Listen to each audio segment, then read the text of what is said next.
Пресс-секретарь МИДа Ирана Исмаил Багай вдруг наткнулся на учебник по международному праву и браво зарядил, что так называемая блокада Соединенными Штатами иранских портов и береговой линии является не только нарушением режима прекращения огня при посредничестве Пакистана, но также является незаконной и преступной. Оказывается, она нарушает статью 2 Устава ООН.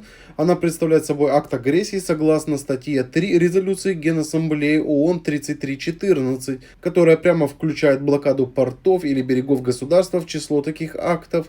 Более того, преднамеренное наложение коллективного наказания на иранское население приравнивается к военному преступлению и преступлению против человечности. А что если Аллах, например, попросил Дональда блокировать порты? Или почему, например, Ирану блокировать порты можно, а штатам нельзя?